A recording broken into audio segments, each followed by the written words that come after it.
My guest this week is a Jameson, Los Angeles stand-up comedy and all-around motorsport enthusiast, and probably R32s, I guess. Race engineer, Super D race director, international man of no mystery, really. Billy Sutton.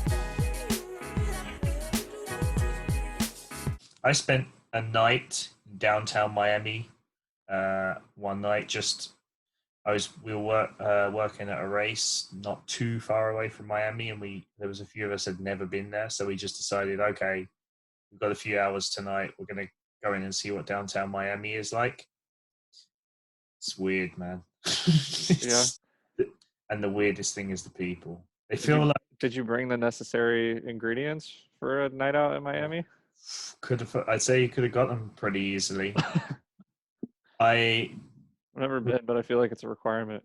It felt the people there were like, it felt like they were people, you know, when you go to LA and you meet people who are like trying to make it, like really overtly make it. Yeah. Well, but they work at like people felt like they had gone to LA and LA had said, "Oh no, that's too much." So like, I'm going to Miami. Yes, but Miami welcomes you with open arms. Yeah. Bro. I mean, hey, that's cool. I'm down. I think it's a place for everyone. Yeah, LA's got some interesting stuff. LA, yeah, but you know what? It's a good subject actually, because there's so many people, and they all move there because they thought they were gonna make it, and then you have like everybody. It's like, my theory about LA is like all the like hometown like prom kings and prom queens from their like, you know, small town or whatever, like they win their high school, you know, they're like the hottest one in school. They're like, I'm gonna go LA and be like, I'm a star here, you know, I can make it, I can go to LA, I'm gonna be an actress, you know, blah blah, I'm gonna be an actor. And then they, you know, get on a bus or whatever, like airplane, and get out there, and then they end up living in like, I don't know, like Pomona. Fucking work at like some restaurant shit. Know what? Like auditioning left and right, and then like, that's why there's so many beautiful people there, because all the beautiful people go there to try and make it, and then they don't, and then they just procreate with each other, and then they have hot babies. Well, not that babies are hot, you know what I mean? Like when they grow up. Yeah, I know what you mean. Babies that will eventually be hot adults. Yes. Yeah, but you know what? For people that may not know, I lived in LA. I lived in LA for 10 months, and I really liked it. But you know what? And yeah, you do come across those people, and I was, yes, the cloud car. And I just having a spot of tea. You know, on more than one occasion, I was served food in a restaurant by an actress, and I thought, you know, if I wanted to be mean, I could have said, well, you're doing a pretty good job of acting like a waitress right now. But, you know, but yeah. Should have hit him with it, dude. Yeah, but you know what? Actually, when you kind of stop and you kind of take it all in, it's actually kind of cool to be in a place where there's so many people trying to make it, because at least they're trying. Yeah, fair enough. But like, at what point of the food order did she bring up she was a waitress? Like, she'd be like, you know, come up to the plate, like, did you guys take a second to look over the menu? Also, I'm an actress, in case you're. If you know anyone. Yeah. If you know anyone in the business. No, I think we just want, you know, you get talking to them or whatever. So you're putting the moves down. No, I think I remember in one case she was actually Irish, and kind of why the conversation started. Yeah. But you know, and a lot of people kind of give people a hard time for like, oh, they go out there chasing this dream. Well, isn't it better to go and chase your dream than sit in some bumfuck nowhere town, getting angry about people in another city that actually tried to go and make their dream happen? And actually, it makes for, I found, you know, the ability to meet a lot of really interesting people, actually. And interesting in all different kinds of ways, but like, but you're going to meet somebody with a good story anyway, you know, like, and I kind of like that. I like that about life. Like, I like interesting people, and look, yeah, It's a there's good place. It's a good place to move if you're not from there and you want to like make friends because there's like a million people all trying to have like friends and networks and get into cool stuff. Because like it's like one of those places where if you don't know where to go, you end up on like Hollywood Boulevard, and it's just like fucking or you go to like theme parks and you go to like yeah. Venice Beach I or whatever, and like if you don't I've always know I've if you always don't know said people that that. like have events going on, then they can't like you don't know how to get to them because there's just so much shit going on there. I don't know. I feel Yeah, like it's a terrible place to go as a tourist if you don't like I know I people. think I think the issue is LA markets itself terribly to tourists, because all the areas that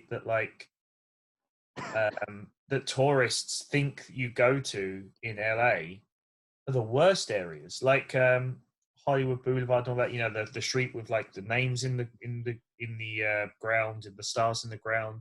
Yeah, Uh, that's a dump. Um, yeah, dude. Last time I was there, I saw a dude's like he was wearing pants, but like yeah, the whole like it was like some homeless dude. His pants were literally like a belt section and like a little like Tarzan flap in the front, and that was it. And like everything else had been ripped to shreds. And you he's sure just he walking. wasn't? You sure he wasn't one of the like pretending like you see on that street people Celebrity pretend? lookalikes. You pay Yeah, $2 to take yeah, a picture yeah. with. Was he pretending to be Tarzan or something for a buck?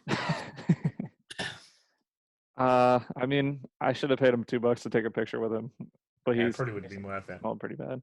I mean, hey man, it happens. Yeah, it's a weird place that Well, for I just to go. think like, well, my experience of it was I first went to LA many years ago, just for a day. I was actually spent. I had it was a vacation or a holiday, whatever, however you want to call it, wherever you are, to where I spent most of my time in San Diego, but just decided, okay, I want to go and check out LA, and literally did just a day visit, like, and drove into LA in a rental car, and was like, oh right, where do you have to see in LA? And one of them was that street, and I can remember coming away from LA after that day, going, wow, LA's a dump. Why do people talk about that place so much? And and then many years later, I ended up living there, and it's I'm so glad I did that, because it completely changed my mind about the place, and it's probably one of my favorite places in the world now. I would be back there tomorrow if I could be. Yeah, but And like, where did you hang out when you lived there? I all over the place. I lived in the valley, like Yeah, probably in the valley, which again can get a bit of a rep, but maybe a bad rep. I actually really liked it. It's probably where I was. I lived in like Valley Village.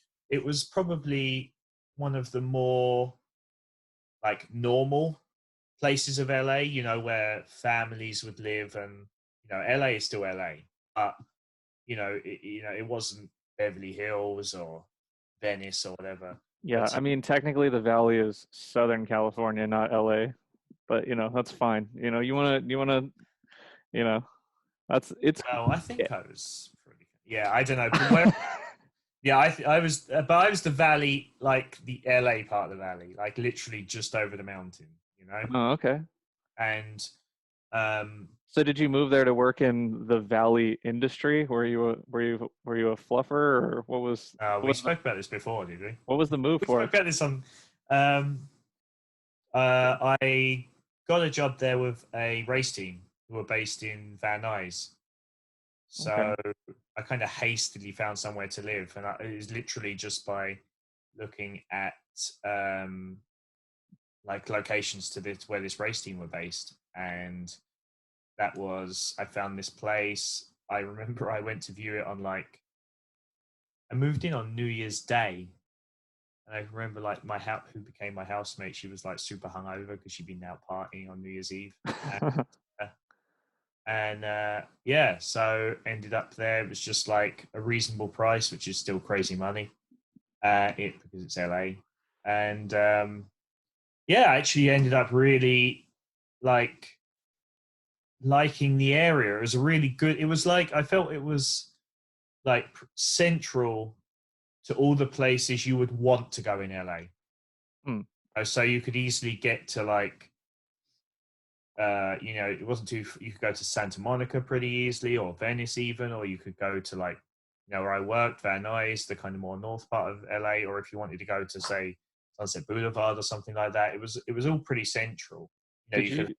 did you what did you like about certain parts of, like, did you like the like heavy like automotive culture, like what like, I don't I know, really liked like nights out? a lot of the LA culture. Like, I Yeah. mean, obviously I'm a car guy, and that's pretty cool. There's a lot of that. I think maybe it's dying out slowly in LA just because of how hard it is to have that kind of a company in LA now, to have like an automotive company. But it's like, what I really liked about LA, to be honest with you, is like I get very easily bored. And, you know, I always found that if you had a bit of money in your pocket, you would never be bored in LA. There's always something to do, always something to see, and literally you can wake up and think, I want to do this today. Pick a subject, go to a comedy show, swim in the ocean, climb a mountain, snowboard, like eat some good food, go to an art gallery, blah blah blah, blah, whatever, and you'll find somewhere to do it in LA. And you know what? And also it goes back to that fact that, like we were saying about it being interesting people there, like it's a place for making stories. I lived there for 10 months and I feel like I've got like a quarter of my life stories from that time, you Yeah. know, because there's so much happening there, and it's such a diverse type of person. And as I said before, an interesting type of person. You'll always get stories and meet radically different people, and yeah, I really like that. So I think it gets a really bad rep, and I think some people are like way tougher on it.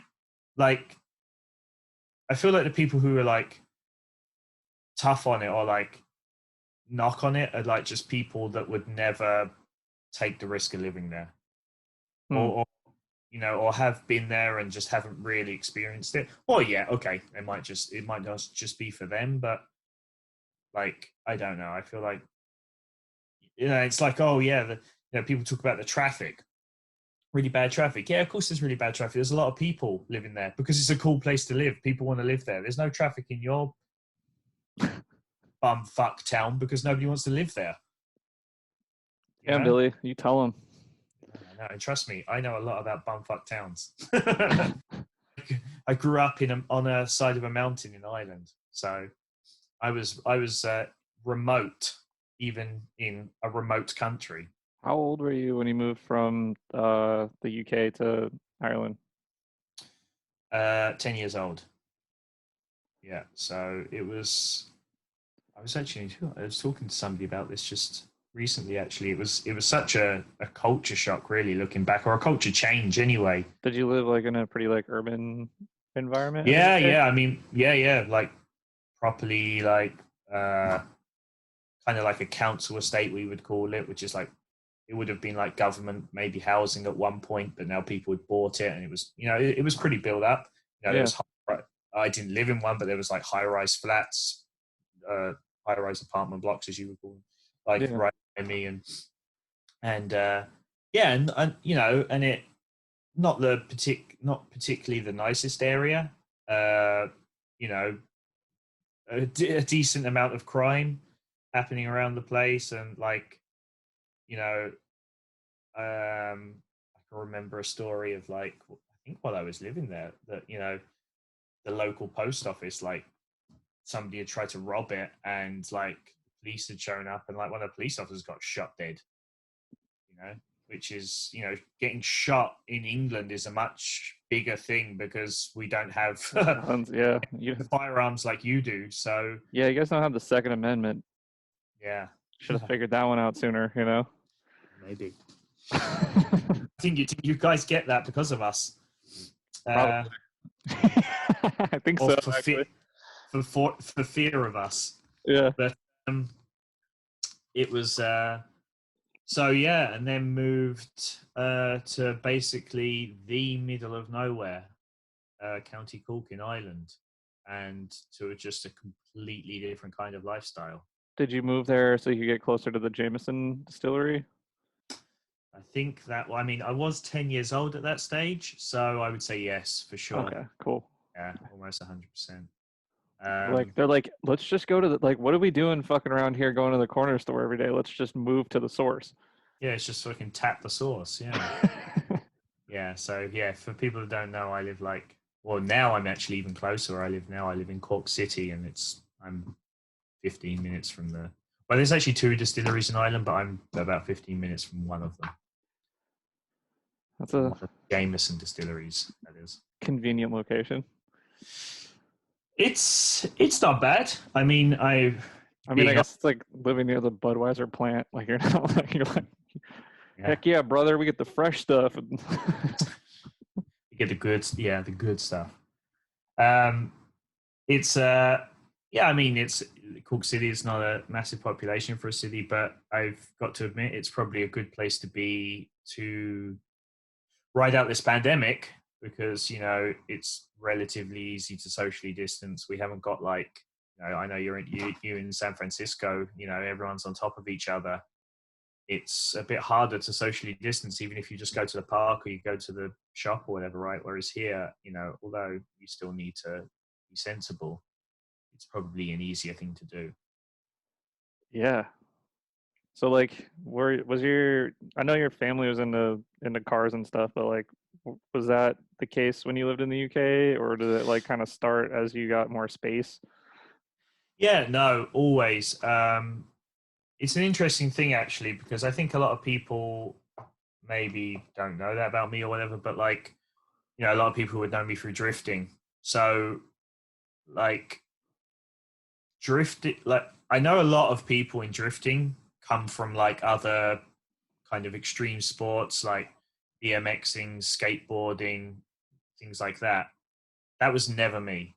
You didn't have to say that because when you put "ing" after both of those two, we knew that you No, didn't. why? How should I say it? They just You come use from it, skateboards BMX, or BMX. skating, Yeah, BMX. sorry. I mean, it's fine. Sorry. It was. I'll It try and was. speak in your version of English, which is not quite as cultured. But Hey, you guys invented the language. We just perfected it. Okay. yeah, that's what you tell yourselves. Yeah. So I that was not me. I am a car guy. That's where it comes from me. I've always been into cars. In fact, I think I've always said, if somebody said to me, like, what got you into cars? A lot of people have that story where they can say, like, they'll say, like, what's kind of sparked your interest in cars? And they'll have a story to tell. Or, when I was 15, my cousin took me for a drive in his whatever. I couldn't tell you. I can't tell you when it started for me, because it's just always been there. Like Yeah, my my third dad, word was car. And I nice. think like fifth was like wheel or something. Yeah, Yeah. I'm with you My on that one. my dad was a complete car guy. Still is. Uh, uh, uncles the same. Even aunts are into it as well. So like, yeah, my family is like cars are a real passion in my family. Actually, funny Like enough, building them or like racing them. I would say both, but if the racing would have only been at a very, very low level, like I don't come from like any decent kind of money or anything. I mean, we were okay, but like we never had the money to go racing. So there would be like, my dad's done some drag racing, kind of on a more kind of an amateur, slightly maybe, I won't say pro, but like he's done some amateur competitions in like drag racing. And we would maybe have done some track days and things like that, a little bit of fun on the streets. I think they always used to have. It's actually funny because where I'm from in the UK, like, to put it particular, like I always tell people I'm just from London because it's easiest, but I'm from South London, the South London area, and the South London area was actually kind of notorious for a group of more in my dad's time and even a little bit before him was kind of notorious for people building cars and like street racing them. Whoa. And like to the point that mostly like a popular car would have been Fords. So real like kind of started with very old Fords, you know, would have been the scene, and then into like Mark 1 and Mark 2 escorts. Like, so there's to the point now where there's a style of like a way to like modify your classic Ford car, and it's called like the South London style. That's sick. Because all these guys used to like do their cars in a particular way, and so like that's kind of what I grew up around, like that culture. And like my dad would have been involved in that culture, and like my dad was always buying and selling cars, and or it could have like at any point there could be a different car on the driveway and a wide like diverse kind of cars, from old Fords to like maybe a BMW 6 Series. I remember all cars. Morris Minors. He was a thing for Morris Minor pickups at one point. He actually even had at one point, I think this was before me, he had a Plymouth Barracuda convertible. What? But it was actually an Australian import, so it was a right-hand drive Plymouth Barracuda convertible. So that would be a pretty rare car. He had like beach buggies. He's had like so many different kinds of cars. Just a complete car nut. But one of my earliest memories actually is sitting on my dad's lap steering a homemade go-kart that him and his mates had built around a school playground that they had like broken into at the weekend to test this go-kart that they'd built. And I was sitting, that's one of my earliest memories as a kid. So that's like, cool. So that's kind of, yeah. So, I mean, so you're pretty much Lewis Hamilton, you know, karting with your dad. Yeah, pretty much. I'm like the, to put it in the American term, I'm like the dollar store Lewis Hamilton. Ooh, I like that. But so cars have just been like, it's, and I think it's something I realize more and more now, especially like, it's something that's it's always been a part of my life in one way or another. I think it probably always will be in some level. And then moved to Ireland, and you know, still kind of was as passionate about cars. Like, luckily, where we moved to, we had some space, and my dad was able to build a workshop.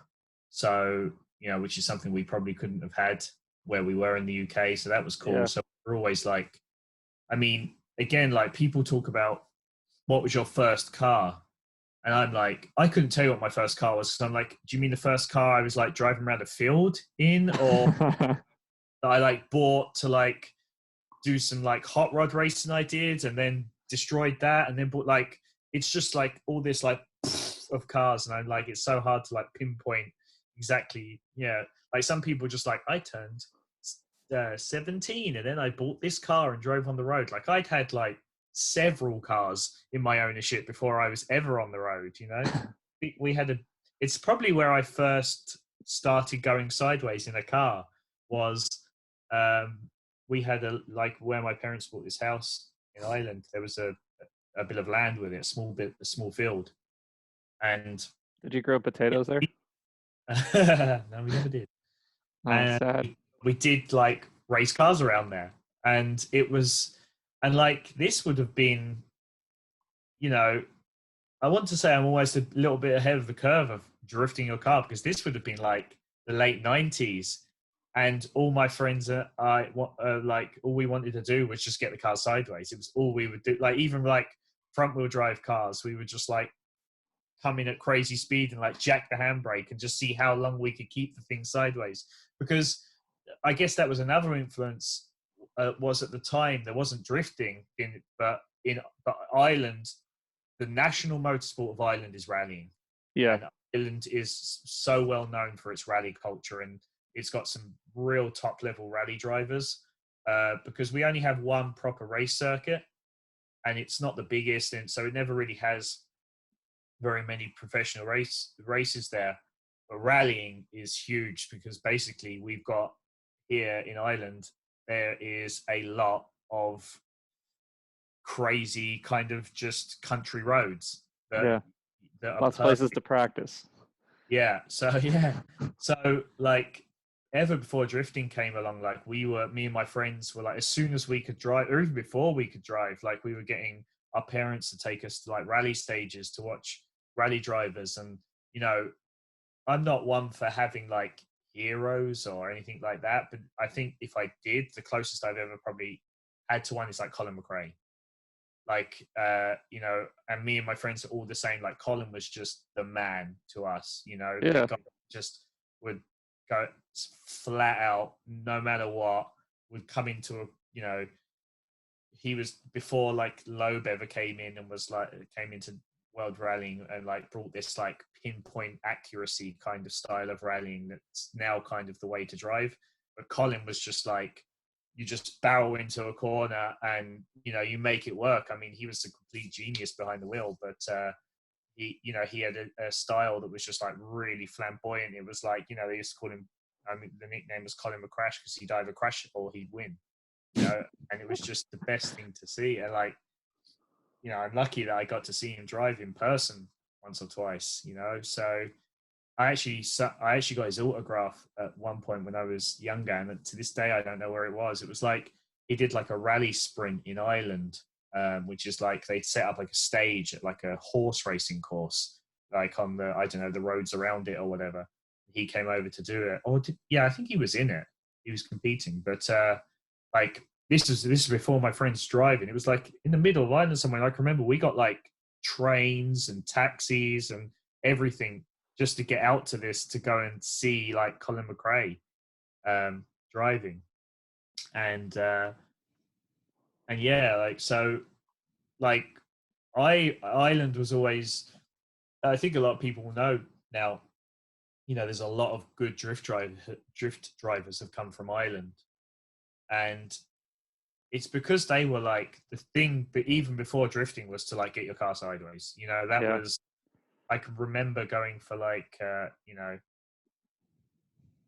like um seeing some of like, it was just the thing to do. You bought a rear-wheel drive car and you like basically you tried to go and emulate rally drivers, but like your favorite rally drivers who were always the guys that like got the back end of the car out and drifted around corners, and that's what you try to do on the street with your road car, you know. So What so I guess why drifting and not rally if rally was like the cool thing? money, you know, rallying is just so much more money to do, like Yeah. anything.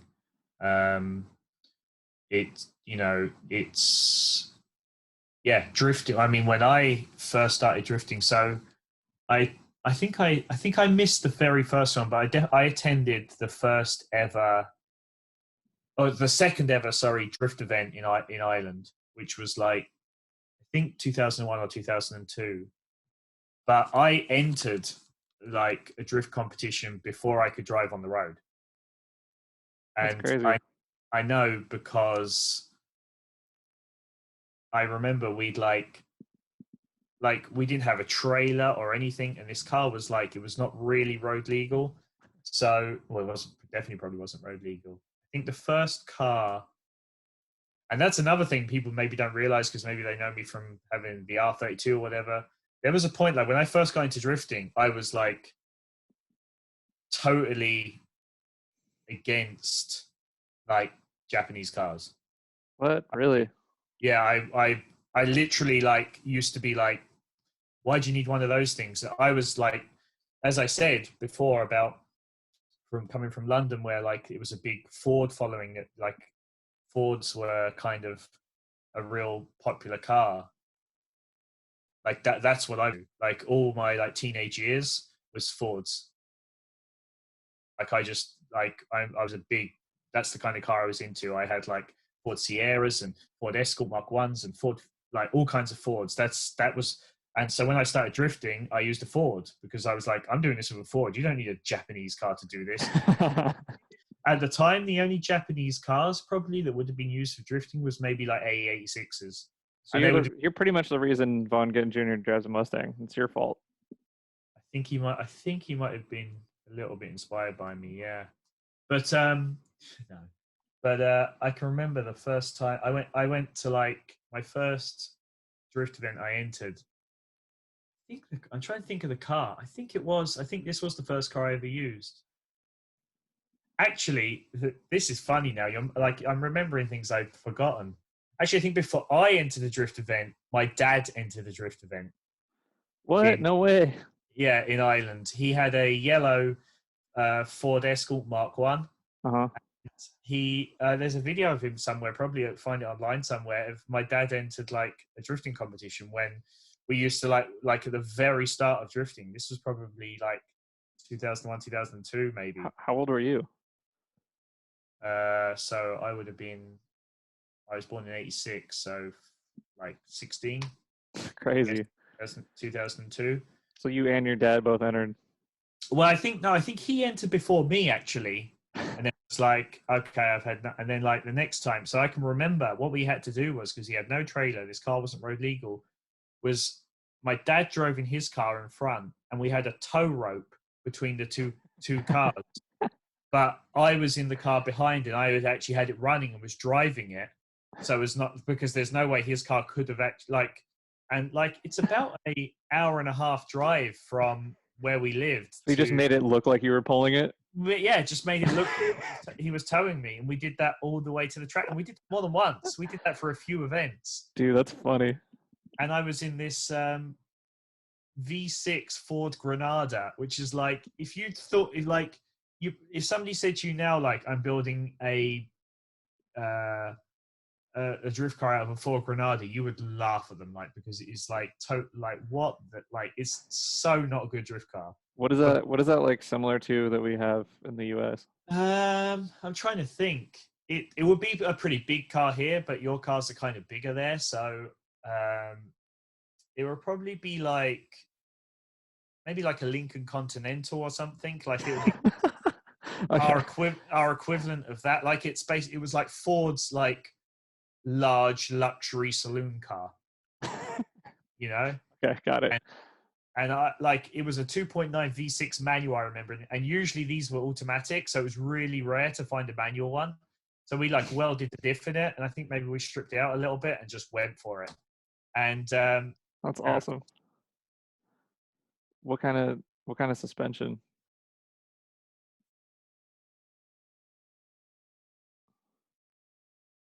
I might have lost you. You frozen out. Yeah, we're back. I'll edit that out. Yeah, no worries. I think it might be my internet. But so, you know, at the time it was like this little go-kart track called Rose Green in County Tipperary in Ireland that we used to drift on. And like, if you could be sideways coming into a corner, you were like the man. Like, you. That's sick though.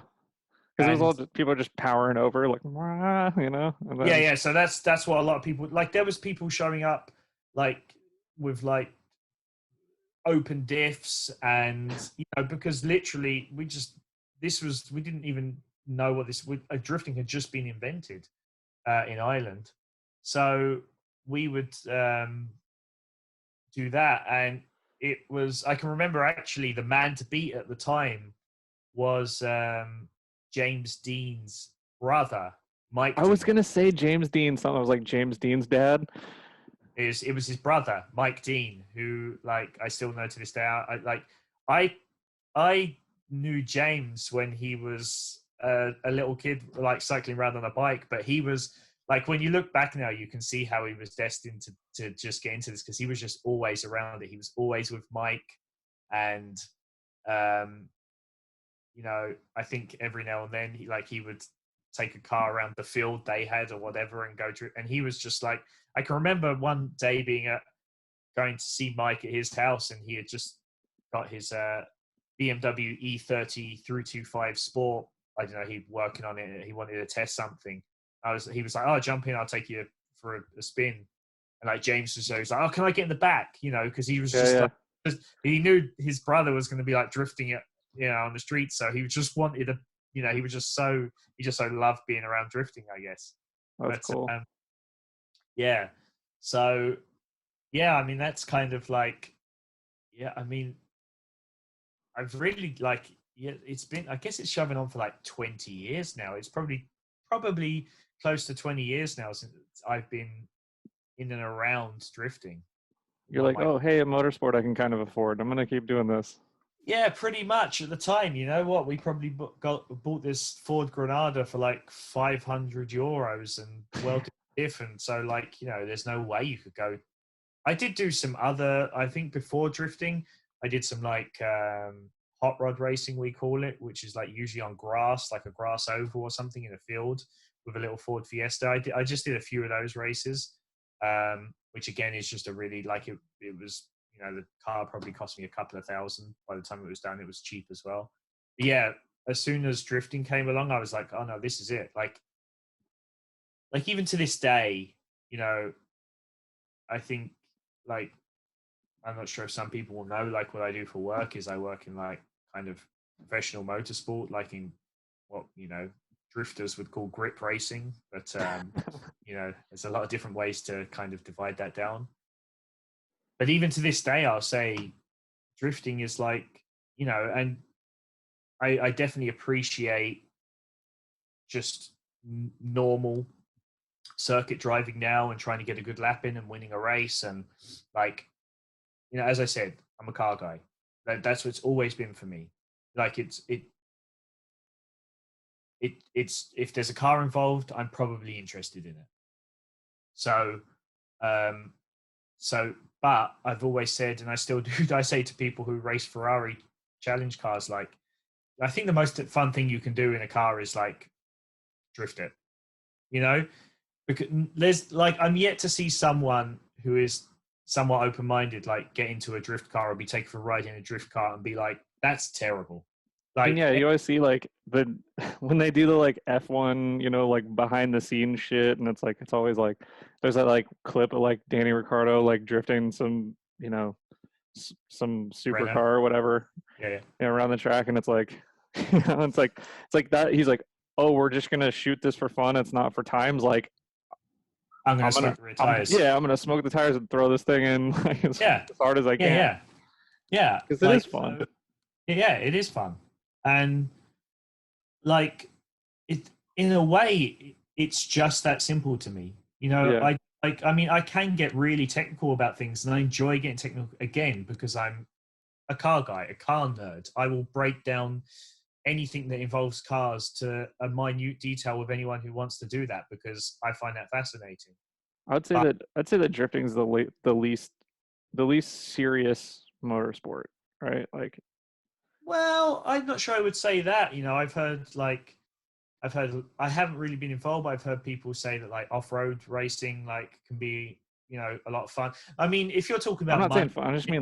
I just mean investment, there's there's there's more people that do drifting for fun than any other motorsport, right? Like you go to there's 100 people that'll sign up for a skid pad day, but if it's a comp, you'll only get like you'll get a certain amount, but it's like the difference between like there the amount of people who enter like a time attack or just like a high performance day, like most of the people there are trying to get their times better so that they can either be faster in a race or they can be faster in time attack or whatever. It's like I feel like most motorsports, like even the practice days are practice for a race, right? But like in drifting, you can do an entire, like I went 5 years without doing a drift competition and I still had a ton of fun, right? Like I think um, I'm not sure I'd fully agree because I mean, there's a lot of people that what they're into is just like track days, so they just go and they just they just lap a circuit and yeah, they don't race because they can't afford to, yeah. and get their kicks out. Or like look at people who like go to the Nurburgring. I know people that like that's pretty much all they do. Like they Hmm. just take a car to the Nurburgring and lap the Nurburgring and try and go faster. How does that work? Do you just pay by? I heard you like go. You can go and pay by lap or something. Yeah, I've never actually been, believe it or not. I'm trying to rectify that soon, but they yeah, I believe you just buy laps, or you put like laps on like a card or something, and then you scan the card, and you're on the track. And yeah, it's pretty straightforward. It seems like, I mean, you have to go on a particular day when it's open, because obviously they still have like some testing there, or they have races there. Yeah. So you go on like a tourist day, I think they're called, and then you can just hit the track. So I would say, like, there's people that do that, and they have no intention of ever racing. They just want to take their car to the track and see how fast they can make it go around there. Yeah, but how many people at those open days are there testing for racing? Like, what do you think the percentage would be? Oh well, none, I would say, on a tourist day, Hmm. because it'd be crazy to try and test your race car. Even like Well, say there's even like a golf, you know. well, like even say in the UK when I'm testing with Ferrari Challenge cars there, like there's a there's a difference between, like, in the UK you have days at circuits, and they're called, if it's called there's a track day or a test day. A track day is like guys are going to show up in their road cars and just want to do laps and see what they can do. A test day is for testing for racing, Yeah. and people know, you don't show up to, we wouldn't take Ferrari Challenge cars to a track day, Right. because we're not going to be able to test properly with a load of guys who may never have driven a track before, just learning how to drive around. Yeah. Um, we're not going to be able to test properly there. Whereas you're more likely, if you go and do a test day, it's all race cars, it's all people who are testing to race. You're going to be able to get better results from testing there. So, no, there's definitely people that drive around circuits just for fun, I think. I think there's actually quite a lot of those people. Hmm. Yeah, Uh, I think there's maybe, I don't know if it's, I would say that maybe it's less in the US, and that's why I say that. But I could be yeah, wrong. maybe so. Maybe so. But I mean, you know, I think, I guess Lemons is kind of like that, well, yeah, or it maybe. used to be. So that's a race, right? Yeah, but it's So, kind of like, it's like kind of carefree a little bit. yeah, oh, yeah, for sure. I've never been to one of those, but that looks like fun. That's I don't know how fun. they get away with it. I'm not sure. I don't think, I'm trying to think. I don't think you'd get away with that kind of racing in, say, the UK. I don't think you would be allowed to Mm. race those kind of cars. Yeah, that's my goal. I want to drive on a Lemons team at some point. A lemons. I thought you said a women's team. So, okay. I mean, sure, I'm down. Whatever. Yeah. Hey, I know some really good women drivers. Um, I've worked with them, but it's so, yeah. I mean, but I think, like, I spoke about this. I've spoke about this with some other people when it comes to drifting. I'd like to know what you think. Maybe I think there's a bit. I think it's a bit of a common misconception that, like, grassroots drifters don't like competition. Yeah, I just don't think there's that enough of them. But it is like, I don't know. I think that it needs to be. I would say that, it's some people like competition and some people don't. Like, some people don't like losing. I'm one of those people. I don't like losing. So like if I lose, I'm pretty hard on myself afterwards. But Would that make you, like, not want to enter a competition again? I went through that for a little bit actually. I was like doing a bunch of comps and I started doing really well, and then I had one where I qualified first out of like 30 something people on the old like FD layout, which is crazy because it's like, that was like the first like big drift event I went to was in 2006 at Sonoma on like the big teardrop. And so that was like I think the first time I had driven that layout and, like qualified first. So I was feeling like super confident. And then I went into a tandem battle and just like ate it bad. Yeah. Cause like I had no chase, my chase skills were non-existent at that point. Um, and I took it pretty hard actually. And then I kind of just realized maybe I should just be doing this for fun if I'm going to be like, if I'm going to take things that seriously, if I'm doing competitions. Uh, but yeah, like I have to remind myself that it's like I do this for fun, and it doesn't really matter. Like I literally set like on my digital dash that I just set up for my Yeah, standalone. It literally says like it's never that serious or something when my car turns yeah, on. So it's like it's not. It doesn't fucking matter at all. Like, you know, it's not like I'm not gonna be able to pay my rent if I lose or whatever. Like, yeah. you know, But do you think that maybe that was as well? Maybe that might have had something to do with the format of those competitions. You know, like I think with like say, you know, I think we both have an interest in say like Super D Cup. You know, we are hmm somewhat involved in that. But I feel like those are not like everyone wants. You know, it always feels good to win, but I really feel like the feeling there is like almost to come and have fun first and try and win second. yeah. Well, I think the biggest issue I had with drifting was I felt like it is too subjective, right? Like this person may think that this is good or this person may think that this is good, and it's like it took me a long time to get past that. So I was like, well, if it's subjective, I don't want to be judged. Like I don't want to be judged by two people. Like I want to like, you know, because I'd have people come up and be like, oh, you should have won that or whatever. And it's like, don't tell me that, because now it's like this like subjective thing. Like because you know me, you think I should have won that, or because like, you know, it's like, so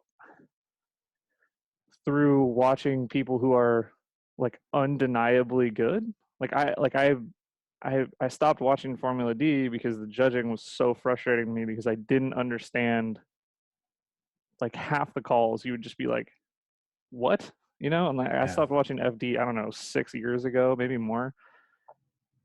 And I think See, those I think it, but now it's like see, I don't care. Like I'm just happy to be there, and if I do well, I do well. And I am super yeah. hard on myself at the time, but I get over it a lot faster than I used to. Like it used to take me like weeks. I'd be like upset for weeks if I didn't like do well. I think that's probably a part of getting older and wiser is that you realize what you need to like, or how to, what's actually productive and what's not. Yeah, I mean I'm still not great at it. I still like Yeah, well, don't handle it. Yeah, we're all still trying to improve, right? But it's yeah, funny to say about the judging being subjective because going back to somebody I mentioned earlier on, that's why I think a lot of more people, like I know personally, I'm watching FD more now, um, is because is since the arrival of James Dean. I know. Well, I know he did some way back. He kind of did some events, but like now he's become a permanent competitor in Formula Drift. And it's funny you talk about the subjective judging because I think he's the best thing to happen to FD in a long time. And I think yeah. He doesn't give him the ability to make a bad decision. It's like, yes, and he that's like kind of it what I is learned. subjective, I was but like, okay, he well, I need to not give them the option to make the wrong decision, right? Like yeah if you don't win without a doubt to those three people, like without any kind of doubt, like then you know yeah. you I can't think be really you can't really be mad at anyone but yourself, right? Like I really think that's what James came in and did in FD, where he just like there was. I remember FD. There was always a lot of like after before James before and still sometimes now, but like there was always like yeah arguments about calls and how judging was done, and then James came in and drove, and there couldn't be an argument because yeah, he won in such a way where there's nobody could argue that he didn't yeah, you know and I think it was so good for FD because you know I think it leveled up FD in so many different ways. And I think it got more people watching for a start. But I think you know the other drivers I hope saw that and were like, oh okay. Like I feel James basically came along and said like to put this simply, and it's like obviously he's worked way harder than this, but it's like oh it's easy to win guys. You just have to drive really good.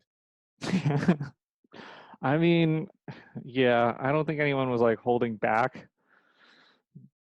I Well, think it's just I think I he think just I maybe think it the just bar made got people. raised. Yeah, Yeah, exactly. I think people just realized, oh, I don't need to like bitch about judging. I don't like. I don't need to blame my car or whatever. If I drive well enough, I'll Yeah, win. I'll win. Yeah. You know, and I think that was such a good thing to bring. It needed it so badly. It needed that reset. You know, where people realized, oh, actually, what I need to do is just drive better.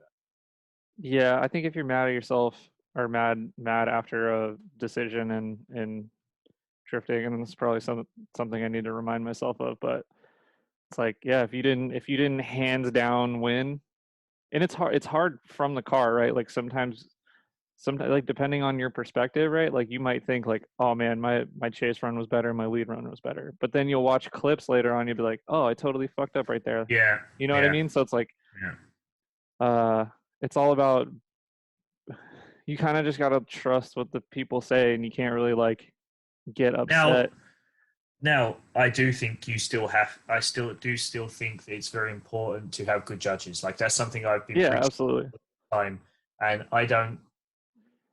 In I'm 90, under I'm under the mind, if 99% of all three drivers cases, aren't are all three judges aren't drivers, then I don't want a part of it. well, yeah. I mean, ideally, yes, but also, I don't think they have to be.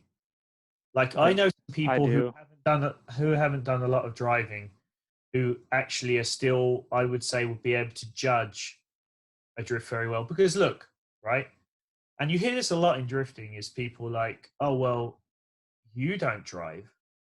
Yeah, I don't drive a Formula One car either, but I know if Max Verstappen has crashed into another guy, or like Roman Grosjean lost the car and crashed into a wall or whatever. Like you don't, I've never fully believed that thing that like Yeah, unless but also you've never no, put your foot on the brakes of an F1 car. You don't know like if you're no, locking up if you're locking yeah, up, or if you've tried to I'm late not brake saying, here, like what, yeah, it's like, yeah, you can be yeah, like, but oh, he tried to late brake and fucked up, but like you don't know what the mechanical like reason for XYZ happened unless you've driven the cars.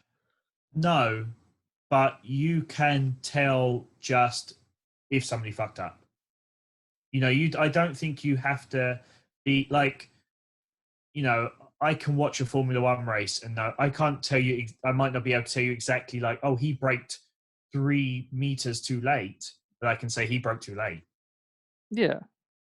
you know? So I think, look, I just don't like excuses. And I think I hear around drift, I think it's always been an issue in drifting is that there's been excuses from all elements, from all, like, another one that I hear trotted out is like it's really hard to judge. Like you like judges that get a hard time and are like, oh, it's such a tough job. I don't believe that. I don't buy that for a minute. I have done Mm. some judging. If you know what you're looking at, it's not hard to judge. Yeah, but you've drifted. Yeah, somewhat. But then I've heard people who have drifted say this as well and judged. So I mean, it can and be. like and another like, oh, you can't see it from the judge's viewpoint. I think about 5% of the cases that actually stands when they say it. To be honest, Hmm. I think I do think there's a big responsibility on judges in drifting. I always have, and I think judges are the people that can actually really steer drifting in a better direction. Specifically when it comes to driver improvement, which is actually something that's quite funny because I think about it quite a lot, and um, like there's some really good drift drivers in the world now, like you know, who I look at and say, wow, they're the pinnacle. But when I compare it to other motorsports, I feel like we might actually be like a million miles away from being actually relative to other motorsports good at drifting or as every because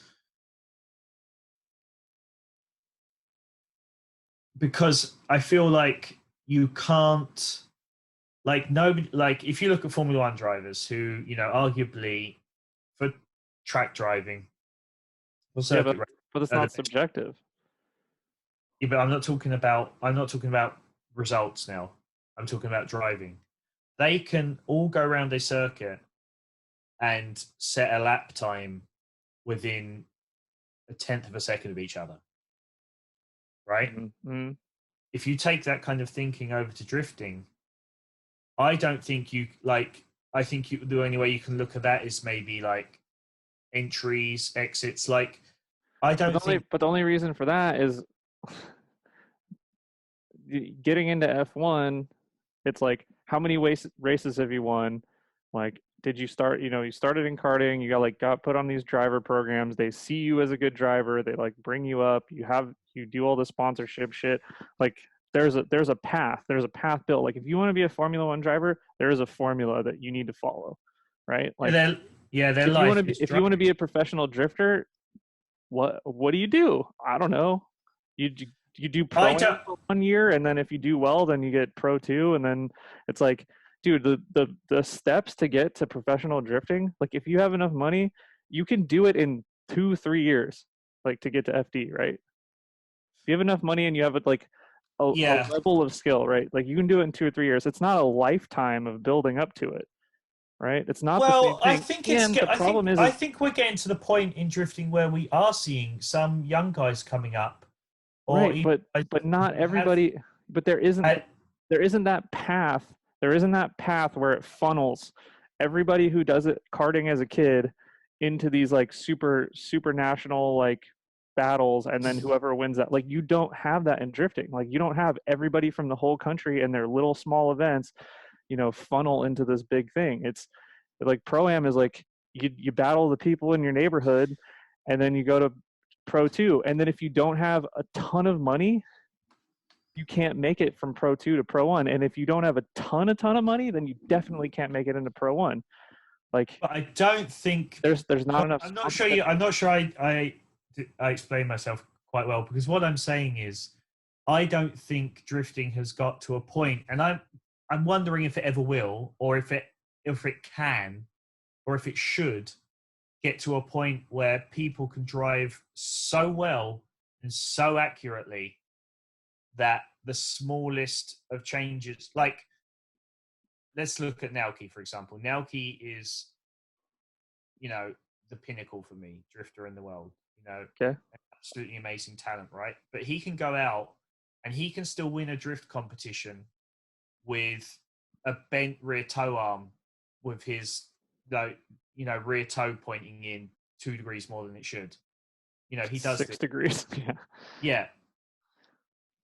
Most other motorsports, if you're like Formula One, if you were 3 millimeters of toe in, you might as well just not enter the race. Right. You're going to come nowhere. Yeah. So I mean, what that indicates to me is that, like, in drifting, we haven't got to a point of accuracy that is in other motorsports yet. So, like, and maybe we won't. That's like, and it's just something I'm pondering out loud, because if we got, say, right, if you translated the ability of Formula One, like, if you took that, like, 20 guys going around a track within a tenth of a second of each other. Yeah, but you're missing that they have like 100 people behind them trying to get the cars as perfect as possible and get them all competitive. Oh yeah, and sure. They have spec standards, and like, dude, you're talking about like, well, this is a Miata, Miata with a 4-rotor battling a fucking, Forget about Formula One. Talk about Formula One drivers. You can take Formula One drivers. You can take those 20 Formula One drivers and put them in a BMW street car, M3, say, send them around the track, and they're still gonna come in within 0.1 of a second of each other. Yeah, but you're missing the biggest missing factor. Put them all in different cars built by different people. Well, put all see what happens. Drifters in the same car, and I still don't think you'll get that. Maybe. And if you had like a spec drift class, I'm very open to being wrong about this. Like, but it's something I ponder sometimes because I am around those kinds of motorsports where, you know, well, not particularly Formula One, but I mean, I do, obviously, I've followed Formula One all my life and still Right. do, that, you know, it's this level of accuracy, but in the driver's ability that I don't think is drifting does yet, you know, where, I think that's because I yeah, think I that's mean, because drifting's so subjective. It's not basically what time. I'm saying is, are we actually like, are our Because best, all the our cars on best the track are drivers like I think really good, or like, have we actually got this whole next level to get to where people can be like, you know, go out on their drift car, put down a run, a really good run, right? And like, you know, that we would say, and would come in and be able to say, I think the rear left ride height is 2 millimeters too high. yeah, but I think the drift the difference between like okay, Formula One drivers, right? They don't all take the exact same line. They're not all exactly on the same exact part of the track. Like they all have different faster sectors that they're in. It's just like drifting, right? Like you're someone's going to be like slightly later on the apex or you know deeper in this zone or whatever, but like it's not timed, so it doesn't really matter, right? Like Mm. it's Yeah, I know it's a hard comparison to make. I think Basically, I think all we'll I'm get to the trying to point where say is, like have we got like really good drivers, or have we just got really good drivers for now? I think that we have a mix You know, will we come back, like, if we could see drifting in in 100 years? Will it in be like, prof- oh my god, like this is like this is such a fine art now, like, you know, that we can't even recognize what we were doing before. in professional drifting, I think that there is a mix, and this is this is like a dangerous thing to say, but I think there's a strong mix of people who are good enough and had the backing to get there, right? Like, and then there's a mix of people who are just born naturals, right? And people who had enough money to get past the 2 points, or they've been in it a long time, right? Like I there think isn't to there. say, and I feel like that your description so far could be talking about Formula One right now. I mean, yeah, sure. It's anything. It's anything. But that's like if you have enough money and you're good enough, right? But like you're not going to win. You're not going to win 10 years of kart races if you're bad at karting, or if you're okay at karting. You're good. You're really Yeah. good. Maybe you're not the best in the world, but Well, that's the whole. karting is actually another good example. Like, you go and watch a kart race, right? And you can see these kids coming in, and like, you watch qualifying in a professional kart race, it's Yeah, ridiculous. It's closer than Formula One. Like, it's literally like they yeah. could be, like, the top 10 could be in the same hundredth of a second, right? And a lot of those guys will go out and, you know, if they, like, I could take a drift car now from a professional drifter, a good drifter, and I could like drop the ride height 20 mil in the rear, and he'll go out, he won't even know, No, I think. But if you drop you get a good driver, and you, like in a professional, like most professional motorsports, and if you drop the ride height 2 millimeters, they'll know. They'll say this car is driving differently. So, I mean, and maybe it's not even the driver. Maybe, like, as I'm talking about it, maybe it's the level of car. Maybe we're not at the cars are not at that level where making these changes makes any difference. I mean, I'm sure it makes some, or that it doesn't make a notice. I It's mean, I'll just be honest. I've changed my rear sway bar settings, and I'm like, okay, I don't know. yeah, It doesn't. it still feels like my car. Yeah, you're like, I don't know. I think it has more grip, maybe. yeah. You know? I mean, it's just something I ponder from like that's all from being around that stuff, where I'm like, I wonder if, like, we think we've got some really good drivers now, but actually, have we just got, yeah, good drivers for right now? And like, the more, maybe as more it develops, we'll be like, oh my god, like in I don't think it's the drivers being able to tell the difference, right? Like you look at somebody like out okay, we want to use Naoki as an example. Like he can drive the car completely messed up. Like if you see the Mm. cars that he builds, they're not Formula One cars, not by a long shot, right? Yeah, yeah, yeah. Like if you put him in an amazing car, I don't think it would make that much of a difference. I really don't.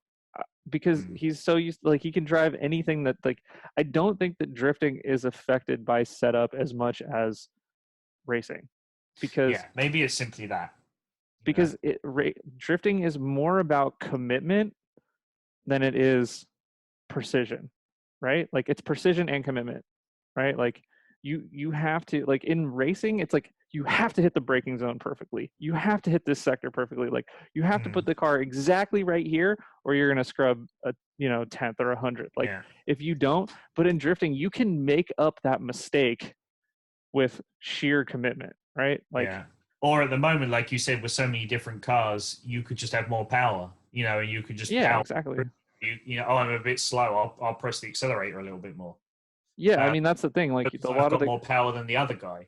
yeah, But like, most of these cars yeah, they're not rev limiter full throttle like burning the tires off the car like on transition. Like people are lifting and like there's a lot more. And I think like on the really really high levels, it's that commitment of being able to keep the car in control with like full throttle. So maybe you're right. Maybe we're both right. I think it's like it's just an interesting thing. Like I've often thought about because, yeah, like you said, I like now can go out with the car all messed up and probably still win a comp stay or whatever. But does that actually just say more about the drivers that are around him? Who like who are it obviously just still. doesn't it doesn't slow the car down as much as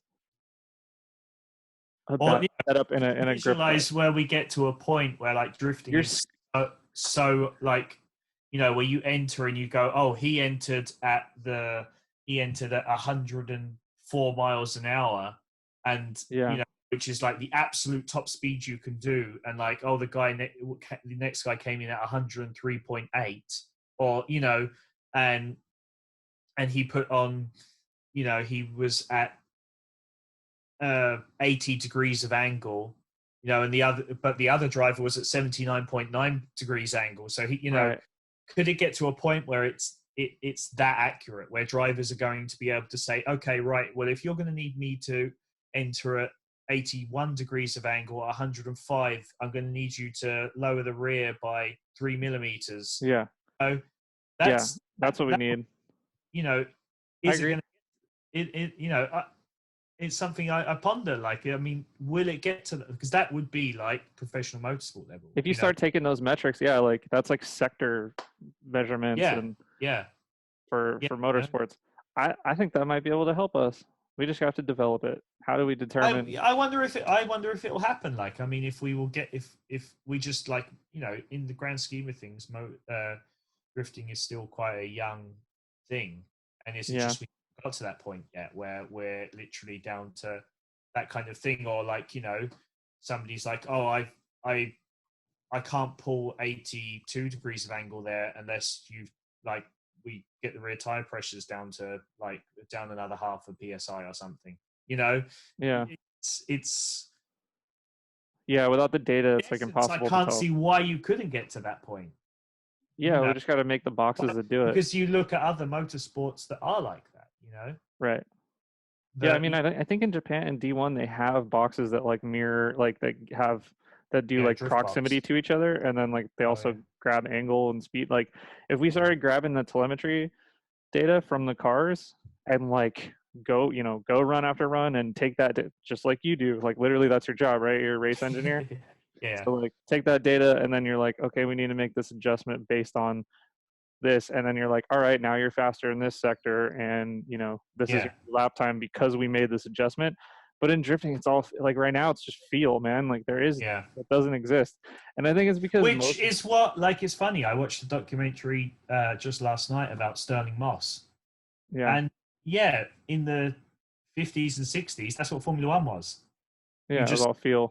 and he'd come in and he'd say, "Oh, I think it's feeling a bit loose in the rear. Let's try this." You know, Yeah, I is mean where that's drifting is right now. that's like kind of what most of us do, honestly. So I mean, because we are our own mechanics, we're our own race engineers, and I mean, spotters, there and is still an element of that even in Formula One, but it's definitely getting more there's and more. definitely some feel, but like they have You data to know, back it up. They're like, oh, we made this change and it's faster, great. Like, but like you can't. I don't well, know. these Like until we start bringing in you like still need the driver wheel feel. speed, vehicle speed, Yes. like angle, like all that stuff, and you can do that. Like I'm sure maybe there's probably some FD teams that have that. It would blow me away if they don't, right? Because I with was actually. It's funny you say that. with Actually, a standalone ECU, you can do wheel speed, you can do, and but like yeah. I think one of the things is like in a road car, in a true race car, you want all of your wheels like connected to the ground. Like in drifting, you literally when you throw big angle, you're scrubbing one of your front tires and both of your rears are Yeah, scrubbed. but hey, man, look. There's one wheel that's like How deciding where the car goes. Like that's keeping you on rally track. cars jump off bridges. Yeah, and they have all that data, Yeah. but that's also a timed event. Yeah, but data is data. You know, Yeah, I think if you had like GPS, I think there they're is like, probably okay, some FD. I'd yeah, actually love to absolutely. try. I would love the opportunity to try and like race engineer an FD car because I feel like it could actually be, you know, what they are trying to do. I Yeah. think it could benefit them. Well, maybe now this is getting me interested. This is like my area of expertise, kind of a little bit. Not the car setup portion, but the box that the box that grabs info. So It's one of the reasons. Like when maybe I need to get some of this data and start like logging. Be like, okay, I'm it's a very going this useful tool. fast. This is my wheel speed. I just need to figure out like angle and then like time those sections and see. Have you seen the video? The problem is like it's not timed, so it doesn't matter. It's like if you're Well, no, it does. If you measure the right things, then you you know who's it? you Tim. you have to find like how do you what is the what is If it can be what is the measured, it can be managed. right? But what is the like? So you have to get vehicle access or vehicle like Angle. Well, you vehicle could do angle. G-force. You can measure G-force. You could measure speed. So you know you can measure shock travel, steering angle, brake Yeah, force. yeah. Yeah, there's lots of things you could measure. Hmm. Throttle Uh, position. have you seen? Speaking of data, it's actually you know obviously it's a I like the subject. It's kind of what I do. But have you seen the video doing the rounds at the moment of Gail Banks, very well renowned, very intelligent. Talking shit about Hoonigan. Yes. Yeah, I watched it. Well, there is a good example. I mean, that's not the best one because he's just kind of talking through it. But so actually today, what most of my day has consisted of today is watching Gail Banks YouTube videos. And if you want an example of what data can actually do, watch some of his videos. Like that's all he designs engines, tunes them all through data. Like that's and it literally and he can prove everything because he's got all the sensors he needs, all the data. Like he can prove why mounting your air filter this way instead of this way is better for your engine. And he does. And well, I find that kind of stuff super interesting. That's like, I love that stuff. I can't get enough of that. Yeah. And it's heat. So it's just funny because we were talking about that, you know, and I've been watching it all day. That like that is, yeah, data is so powerful. Like, and it's probably one of the reasons I'm going to put an ECU. I hope to put an ECU in the R32 when I finally get it built up and get to that point, which is going to be so much more than I really need to go drifting. But, you know, I'd like to think I'm kind of a pretty good guy to look at data at least. So I'd like to try and have it in my own car. And just I want to like play around with stuff. And I hope to like, I mean, it can get expensive.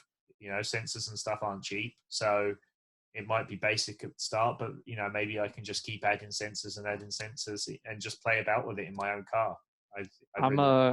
Yeah, this conversation has me interested to look into some telemetry boxes and see if it'll plug in, do some data logging on my drift car. Well, you've got a Link ECU, right? Mm-hmm. Well, they data log. Yeah, it has data logging. I mean, that's just for the motor, I guess, at the moment. throttle I'm, position. I can put other sensors on there if I want. I yeah, can I do mean, it depends wheel how much. speed, but I don't have like vehicle speed versus wheel speed. Vehicle speed versus wheel speed with this tire versus that Yeah, tire, right? Like yeah, exactly. that's Yeah, really interesting information. Like you're like, yeah. okay, and like why these drift tire companies don't do that? No idea. You're like, all right, I'm gonna throw these on. Maybe the data wouldn't be great. I'm gonna throw on There's these. no, you can't. Well, I mean, you can if you're a, if you haven't got Well, this, like but you would can't. literally Data compare. doesn't lie. Yeah, you would compare vehicle angle, right? Vehicle angle, wheel speed, vehicle speed, and throttle position. And if all of those are the same, like that would be really hard to do, right? Like if Yeah, vehicles, well, I mean, you if can get. if Well, if like, I mean, if there's so many. throttle position, angle, and wheel speed are the same, and vehicle Yeah. speed's different, it's either a setting or it's like and like obviously like XY position on GPS, because maybe the track is grippier here or there, but like Well, you're you saying that you could could you judge the could tires. yeah, you could average the tire. Well, no, not really, dude, because you could have changed your alignment settings. You could have changed your tire pressure. You could have changed No, your I'm right. saying like on the same day, same track, have Well, two sets okay. of tires. I know it's very it's very hard to exactly compare, but I mean you can get Yeah, close. but if But it's like light years difference, if it's like oh yeah, I if mean it's like it 10 might miles be an hour yeah, difference yeah, yeah. with the same stuff, that would be really Yeah, I interesting mean, if information. there's any people out there in drifting with like money and want to pay me to come and get heavy on data with their drift cars, hit me up because you know I've won a Ferrari Challenge Championship or so using data. So I think I'm Yeah. drifting. So I probably shouldn't make fun of that in case anyone Googles your name. what's that? Well, Yeah, you can make fun if you want. I'm not lying. But ooh. yeah, it's just something I'd love to Billy like. brings home the trophies, okay? Hell, I wish I got to take some of the trophies. But I You like bring them no, home for other people. yeah. I That's more pack them important. away for. Yeah. You got paid. They paid for the trophies. It's very true. That sometimes that does make you feel better. Where you're like, well, at least I'm being paid to be here. But it's no, it's just something that like because of my job, this is something I do well. Not at the moment, but like I do a lot of the time, and because I have such a passion for drifting, I'd love to See you merge it together. all and just try and do that and see what could come of that. I think it would be fun. But yeah, you should look at it on your own car, and I can definitely help you out or whatever. If Yeah, dude, let's get some telemetry boxes and just see what happens. are we going to be like the first like drift engineers? I mean, they probably exist already, honestly. I mean, It's funny actually. I actually text Ken Gucci about this recently, and I asked him. I was like, "Do you have race engineers?" And he said that he thinks like some. He said by the sounds of it, I never realized Ken works so bloody hard on the race weekend. It sounds like basically Ken is like the driver, the chief mechanic, the race engineer, like the media guy. He built his car himself. I was like, Jesus, Ken, that's crazy. But he said he thinks like some of the teams would have like maybe like the tuner there looking at the engine data, yeah. or maybe a suspension guy looking at the suspension data, maybe. But Yeah, so they have suspension yeah, but I mean, I data.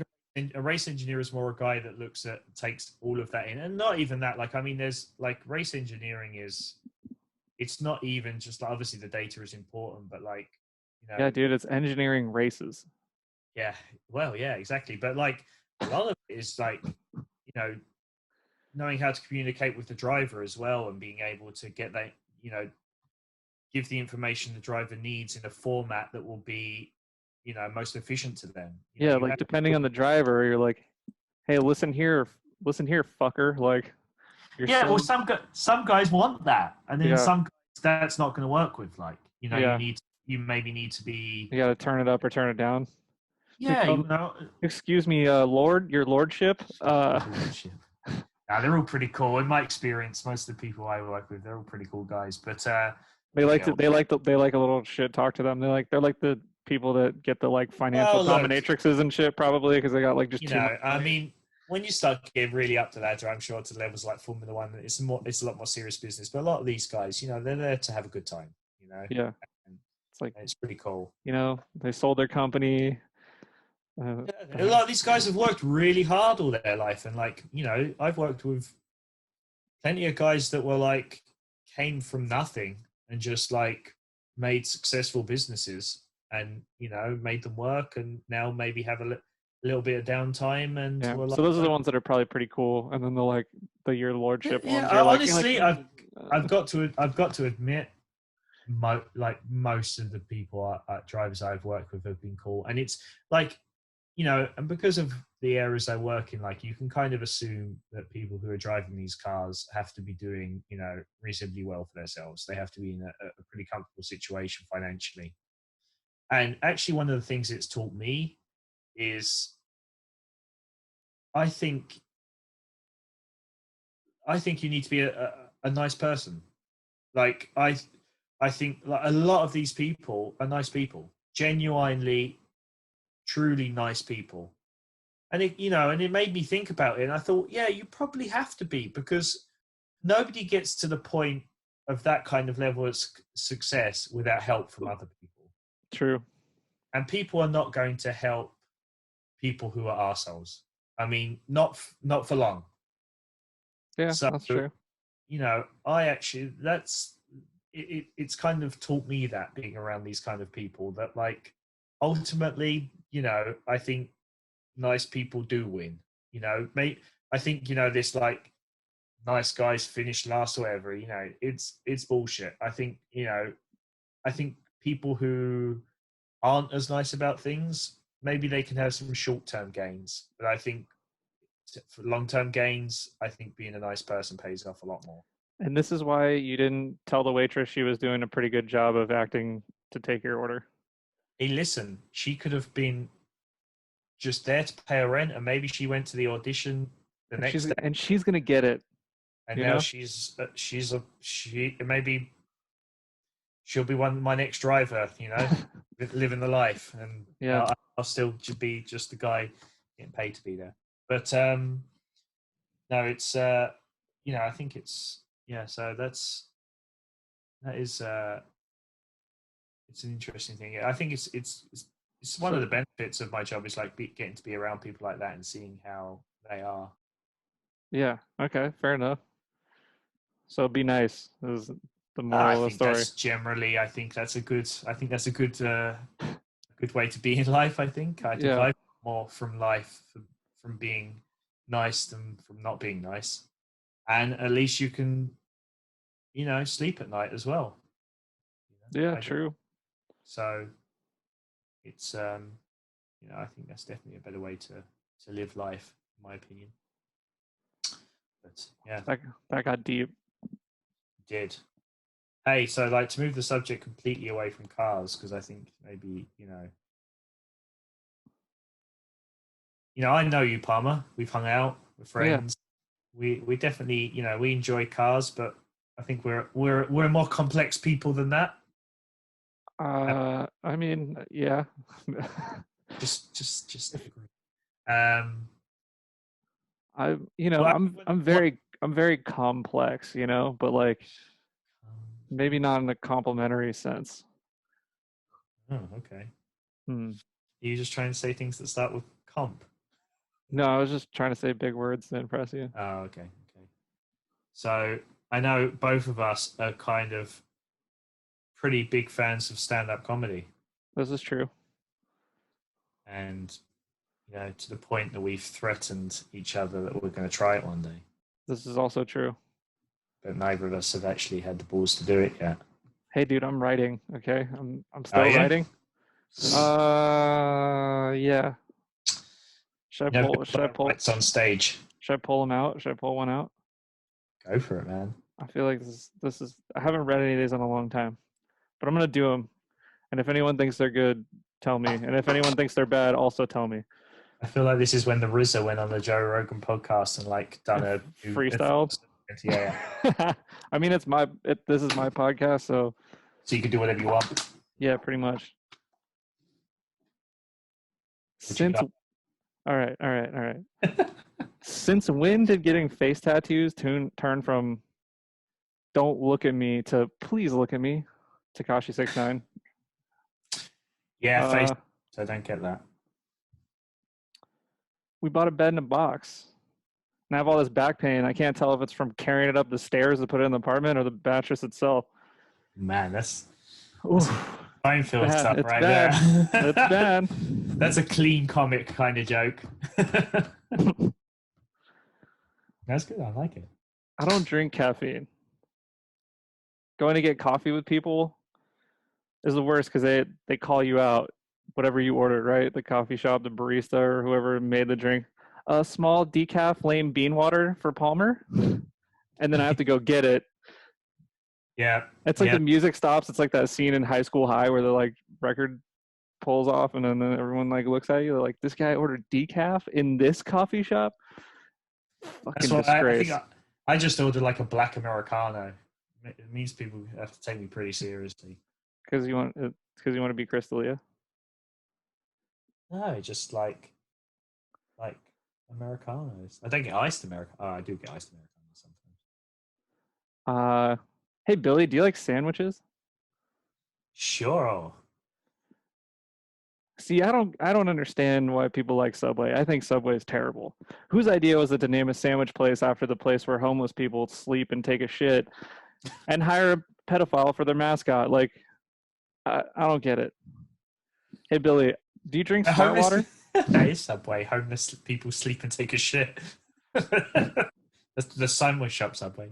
Do I drink water? Yeah. Do you drink Smart Water? Sometimes. I stopped drinking Smart Water because I'm smart enough. Ooh, man, that's a dad joke. Hey, can we go back to Subway though? Do you know what amazes me about Subway? And I don't know if it's a good or a bad thing. Have you ever noticed that no matter like where you go in the world, Subway always smells the same? Every single Subway shop I have ever come across, walked past anywhere in the world has had exactly the same smell. I wouldn't know because I don't eat Subway because I think it's disgusting. But Subway's my least favorite food vendor in the world. No, I haven't heard of Subway. I like sandwiches, and I know that saying, if you like Mexican food and you like live in California, Taco Bell is not good, but you love Taco Bell, so you're the wrong person to say that too. Yeah, but listen, we've got to address this because I would just like to say that I do not think Taco Bell is Mexican food. Okay, but you think it's good. It's Taco Bell. I mean, okay, fair enough. No, look, I know it's not good food.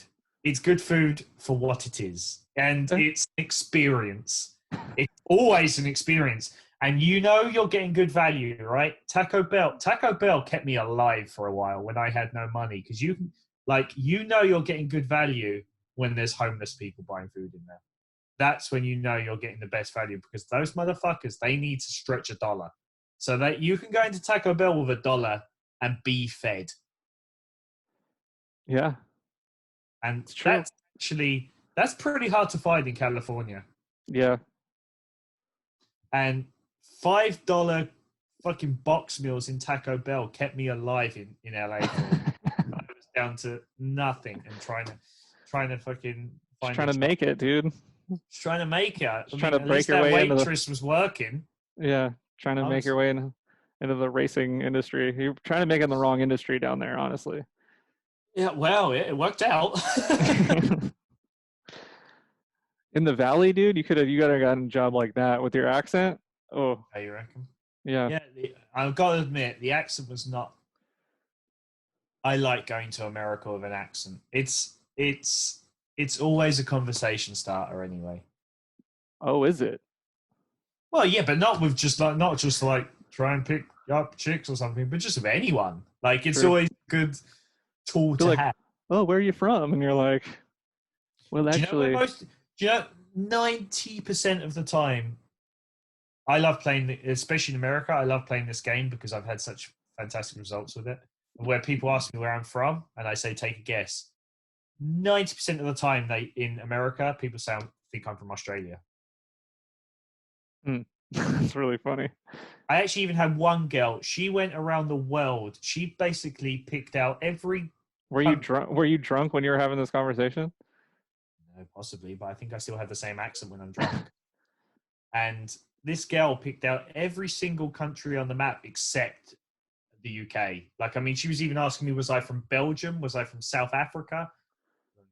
But You're like, yeah, I'm here visiting my brother Elon. yeah, right, yeah. You know, Nelson Mandela. But yeah, so it's yeah.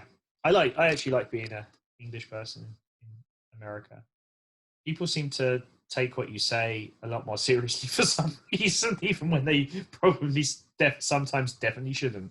Because they have to really try and understand what you're saying. They're like, what's he saying? And then they actually get it because they're listening to every word. Hey, I am from England and I travel to America, a so-called English-speaking country, and in some places I have to speak slower so they understand me. A number of times in Starbucks when I would like order a drink and they'd ask me my name and they wouldn't get it first time and I'd have to like slow down and say it'd be like Billy. They're like, "Oh, Billy? Yeah, yeah." Well, Like, they weren't expecting a grown man to say Billy. That's why. why? Is that a kid's name? Were Yeah. you supposed to change my name at 18? Yeah. In the US, at least. Oh, really? Is that the law? Maybe that's why they won't let me back. Yeah. They're like, Billy? How old is this? How old is this child? Yeah. Yeah. It's okay. You're young at heart. You're the youngest man alive. Youngest man alive, dude. Yeah. You want me to hit you with some more of these? I got more. They're bad. Sure. All right. What's up with people who own their own businesses and also go to Burning Man? How can you be a capitalist and then go to the desert and barter and pretend you hate your boss with everyone? I still gotta like figure out how to put them together and stuff, but I got some anyway. You got the groundwork. Yeah. Why Yeah. are purses so expensive and sought after? Like these girls who won't drink coffee from conflict countries and cried during Blackfish are cashing out thousands of dollars for a bag of dried animal skin sewn together by children. I don't get it. Hey, dude, that's a serious. Like, yeah, it's like people that like protest capitalism, like with iPhones in their pockets. You know, Yeah, I mean, capitalism is like, I don't know, not support it. I have a stealth mode startup I'm working on. Do you want to invest? Sure. It's grandma's on demand. It's called Instagram. A stealth mode startup. What the hell does that mean? Okay, that's some Silicon Valley speak. It means like I have a business Ah, that I'm trying to start, but I don't want people to know about it yet because if hey, other dude, people know about it, like, someone will steal my idea and build it before me. That's what stealth mode means. Like okay. Hey, dude, just try and be accessible, yeah. Think outside. Think outside your little village. I live here. If I would go do open mic, it would be here, and like that's most of the crowd because Yeah, but every time I nah, go the to worst thing you can do is box yourself in. Like, you every need. time yeah, but that's not the focus of it. I'm just like writing for what's around. You know what, dude? You just need people to laugh at you to like Yeah. confirm you can do Yeah, it. to, like see if like okay, I can actually do this. The reason I have to do that is because every time I go to like one of these stand-up nights in the city, it's always like people who are like trying to make it as comedians and they're playing to like tech people every time and they always go like, "What's up with these fucking techies?" and then no one laughs because that's What's who up with these comes to these. fucking nerds? Yeah. Like ruining our city. It's like, yeah. Yeah, like Ah, just some guy at the back. You actually work for me. yeah, it's like, Yeah. "Oh, you moved See here you in the from." office tomorrow, Morris. Be like, "Oh, you moved to San Francisco to do comedy from like Utah." You picked the wrong place if you don't want to be around tech people. Like I actually grew up here. Like if I did the if you can't beat them, join them thing. I was like, well, can't beat them, join them kind of thing, you know. Get a So man bun. that's But I'm growing it out right now because I can't get my hair cut. me too. My hair's never been longer. My hair has been way longer. I used to have like when I was like, Mine hair. You kind of said that like Hitler or something. Mine hair. You, that's that little like Hey, that was a dog whistle. If people want to know, right, what a dog whistle is, that's what he just did. That there's a, I reckon there's a whole other kind of audience for this podcast. You're gonna get me kicked off YouTube. He's like, oof, Four yeah. videos in, I'm gonna get kicked off YouTube because you're getting crazy, Billy. I think Palmer's. I think this isn't only going on the regular web. There's a dark web section somewhere Palmer's posting these on. Anyway, that was a message for someone, but I don't know about that. Yeah, dude, Tor, what up? So do you think For you'll those of you who always? don't know, Tor is a web browser that allows you to look at things without people knowing what you're looking at, but you need to Oh, know how to I use thought it. you were talking about an ancient god, Thor.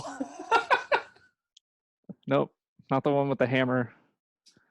Fuck, dude, you do live in San Francisco. Do you think you'll always live there, or could you see yourself leaving? Um, I don't know. I've been thinking about it lately just because I can't, like, drifting's it makes it really difficult, but I Yeah. like it here, and what I do for a living, this is like the hub of it, so Yeah.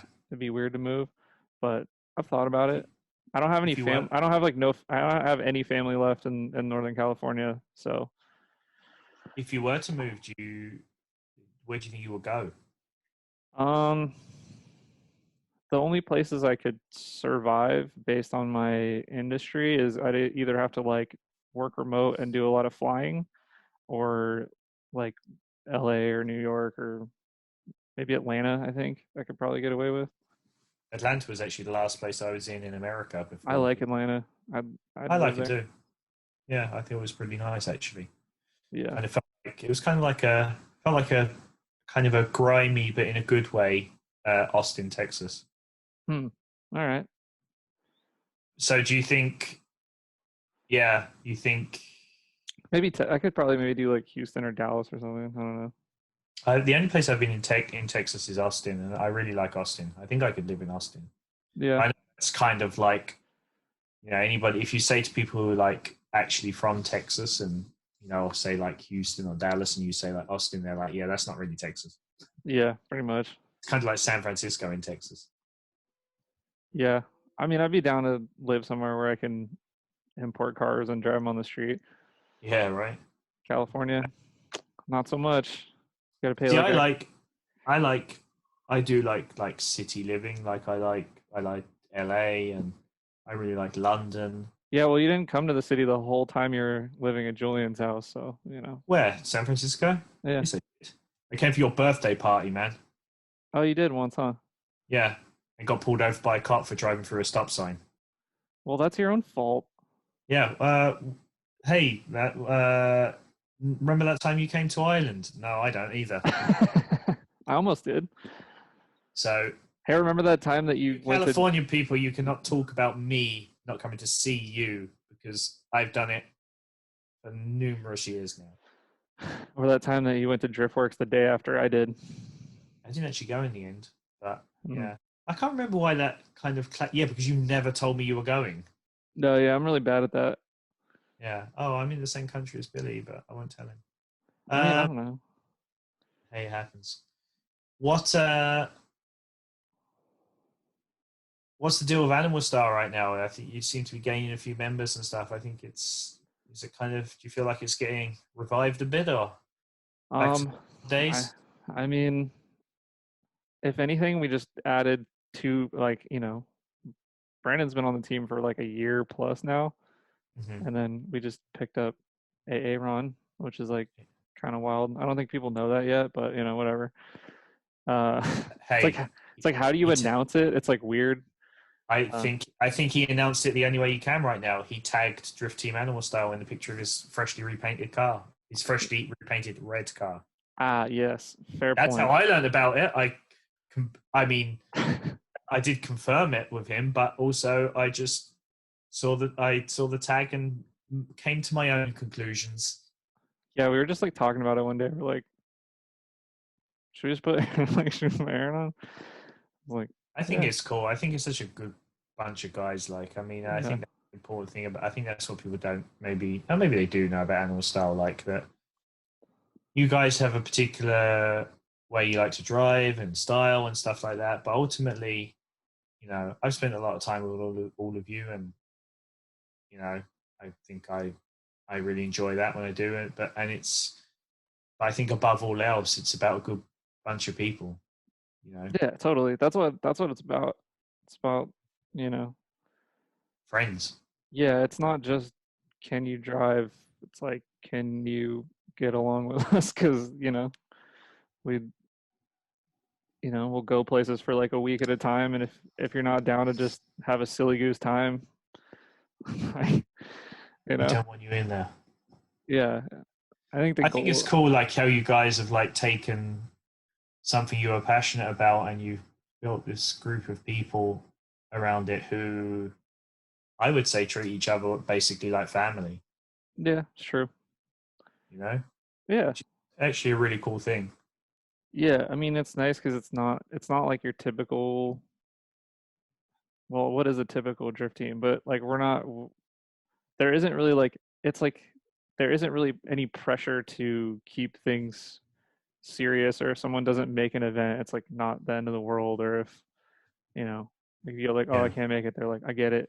It's like there Yeah. isn't like, We're still gonna go get sushi on Wednesday. yeah.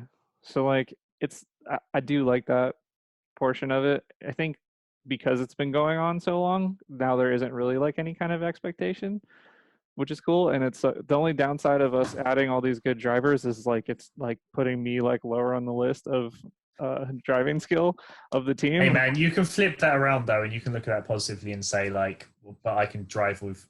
I've got more chances to drive with better drivers and therefore improve myself. Yeah, I think That's the way I would try.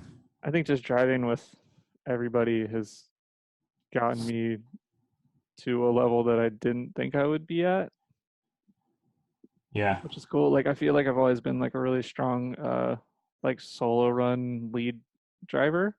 Hmm. And so now I have, four people I can go to and be like, "Hey, help me with my chase game." Yeah. Versus like, Yeah.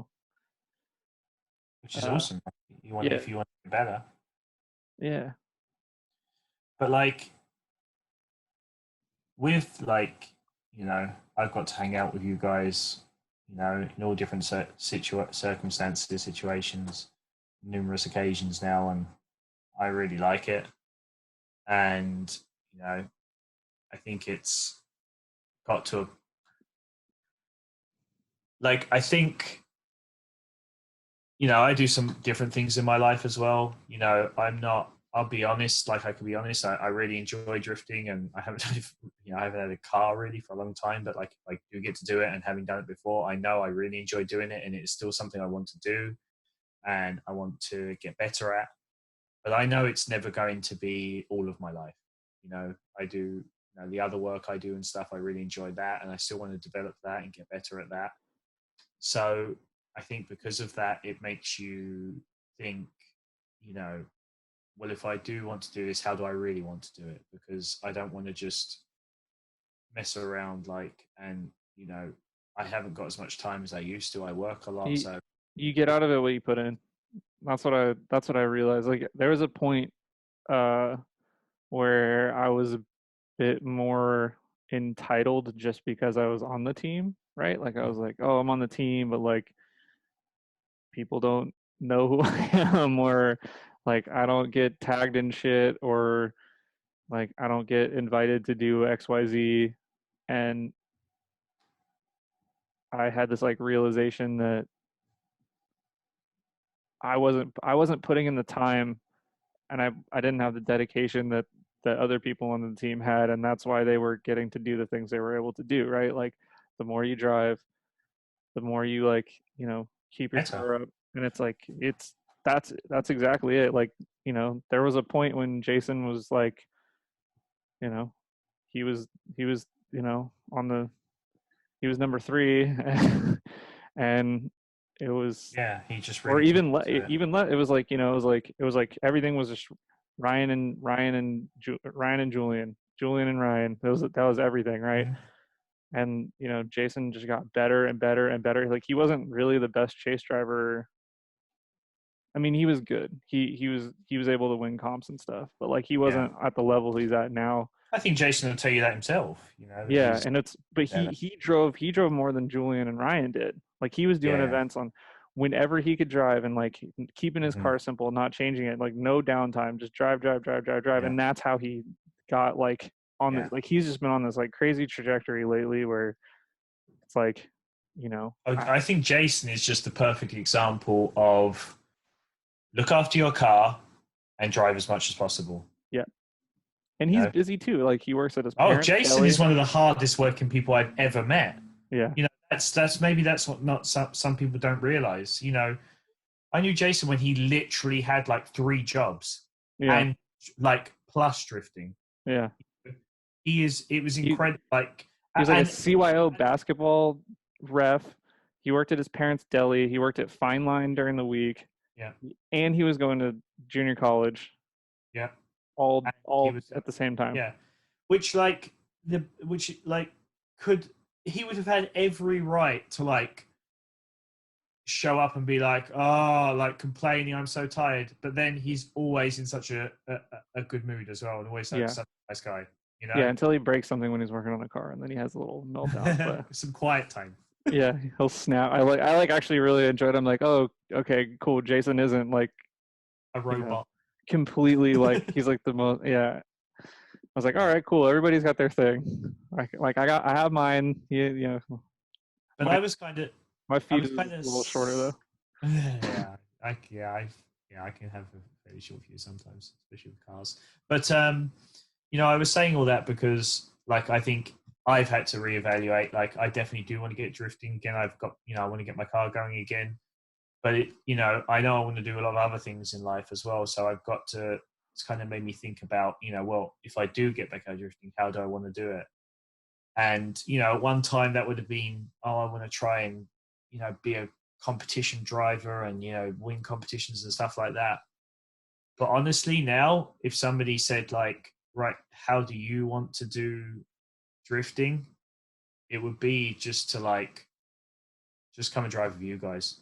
Yeah, I mean, yeah, Just go to events and just like, yeah, I don't know what I'm trying to say, but I'm just trying to say like I think it's just like, that's kind of what hanging around with you guys has made me realize. Like, I mean, and it's about more than the drifting.